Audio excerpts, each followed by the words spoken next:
Hello, Jessica and Ian. I want you to know my heart goes out to you over the loss of your precious Henry. I can't imagine what that's like to go through that. I don't have words other than to say that my heart goes out to you. And I want you to know that I'm really deeply honored that you would invite me to offer some reflections on his life, his short life, and his untimely death. I obviously didn't have the privilege of knowing Henry, but just from what you've written on Facebook and that newscast, it's obvious to everyone that he was a precious and perfectly adorable little child, just beautiful. I was so moved by that story that Jessica told about when she was at the pond, that wishing pond, and she asked Henry, if you could have anything you wanted, if you could do anything you wanted, what would you wish for? The whole world. If you could do anything, what would you wish for? And his response was, this. It's just beautiful. This, Mom, right here, this is what I could not wish for anything more than this. There is a lifetime of wisdom in that little statement. I think it's beautiful the way that you allowed Henry to, the last 2 months of his life, to teach you so much. That's beautiful. He had so much to share. What you two have been through is something that parents should never have to go through. And what you two have been through is something that God wouldn't want any parents to ever go through. Because what you two have been through is part of a creation that's not the creation that God originally intended. I'm so glad in the midst of your grief, I take comfort in knowing that you know the God of unfathomable love revealed in Jesus Christ. I'm happy that you know that God is always for you and never against you. I'm so happy that you know that this wasn't God's perfect plan for your life and that he didn't orchestrate Henry's death. It is so tragic, but I've known quite a few people who, right when they need God the most, in the midst of a tragedy, they push God away because they were told that God was somehow behind the death of their child or the death of their spouse or their loved one. And it's just tragic. It's a pervasive teaching, been there throughout church history. St. Augustine, probably the most influential teacher in all of history in the church, he said that when a child dies, it's either because God was punishing the child or because God was punishing the parents, punishing the child for original sin or punishing the parents for some sin. And I don't think we can ever overestimate the amount of pain that has caused parents throughout history. And so I'm glad that you have not had to have your sorrow compounded by having to deal with that, because you know that God is the giver of life. He's never the taker of life. He's the God who looks like Jesus Christ. You know that because of human rebellion, this entire world has been oppressed by Satan and other fallen principalities and powers, and that nature's been corrupted by the thief who comes only to kill, steal, and destroy. We still see the glory of God in all of nature, of course. You see the glory of God in the awesomeness of the stars, but when you look around this world, you see a whole lot that is not at all like God. You see violence permeating all of creation, and there's destruction and decay, death that permeates all of nature. It's not the world that God originally wanted. Paul says the entire creation has been subjected to futility and decay, and the entire creation groans like a woman in labor pains, longing for redemption. Everything in this world that is wrong and ugly, that's about death and causes sorrow, it's not the will of, it's the result of wills other than God, the result of a creation that's been subjected to futility and decay and pollution by the principalities and powers. The Bible teaches that every good gift comes from the Father above. And everything that is not good ultimately is the will of or has been affected by wills other than God. All that's beautiful, all that belongs to life, all that belongs to joy, ultimately that originates from God. But all that is about death and all that's ugly and all that causes sorrow, well, it's been influenced at least by wills other than God, whether human or angelic. We know that God looks like Jesus Christ, dying on the cross out of a love for a lost race of rebels, praying for our forgiveness with his last breath. That's what God looks like. And whatever doesn't conform to that beauty, that perfect love, is ultimately the result of wills other than God. It's natural in the face of tragedy for people to ask why.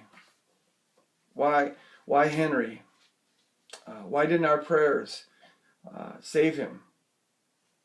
And I was just blessed to see in Jessica's beautiful letter written to Henry the acknowledgement that question, why, is unanswerable. But I was blessed to see that she understands that it's unanswerable, not because God's will or because God's character is so mysterious. God's told us exactly what his will and character is like, and he does it in the person of Jesus Christ. Hebrews 1 tells us that the Son is the radiance of God's glory and the exact representation of God's very essence. God, to the core of his being, looks like Jesus Christ dying on the cross for the very people who crucified him, praying for forgiveness with his last breath. That's what God looks like. There's nothing mysterious about it. The question why is unanswerable, not because God is mysterious, but because he created a world for the purpose of love. And the price of love is free will. And so he creates a creation that's populated with free agents, human and angelic. And every choice that a free agent makes affects what comes to pass and causes ripple effects throughout history. And God must allow that and work around that, because if he were to revoke it, then free will really wouldn't be free. The question why is unanswerable because behind every event, there's a line of influences extending back to the beginning of time. It's the ripple effects, the result of all the ripple effects of choices ever made throughout history. So to understand the why of anything, including why Henry, and why didn't our prayers succeed when the prayers of others sometimes do succeed, well, to understand that question, we have to know every free decision made by humans and angels from the beginning of time. We can't know why, not because God's so mysterious, but because we live in an incomprehensibly vast, complex, war-torn creation. It's not the creation that God originally intended. We can't know why, but it's what we can know that makes all the difference. We can't know why this happens instead of that, but we can know that God looks like Jesus Christ. This is everything. God looks like Jesus Christ. And so God's not behind the death of precious little children. We can't know why, but we can know that God is perfect goodness, and God is the source of all that's good. And God is perfect beauty and the source of all that's beautiful. And God is perfect love and the source of all love. We can't know why, but we can know that God is infinitely wise. And so he's always at work to bring good out of evil. And my prayer is that you work with God to do just that. We can't know why, but we can know that God is with us. In the midst of every tragedy, God is with us. And so I pray you know that God is with you. You're not alone. You're never going to be alone. He'll never leave you or forsake you. And I pray you can feel the comfort of that and feel the strength of that. He's with you. He's on your side. We can't know why, but we can know. We must know. And I pray you can envision this, that God's love wins in the end. Love wins. And so know that there's coming a time when there'll be no more sorrow and no more heartache and no more death and no more destruction and no more violence and no more evil and no more separation from loved ones. And there's coming a time when to wipe away every tear from our eye.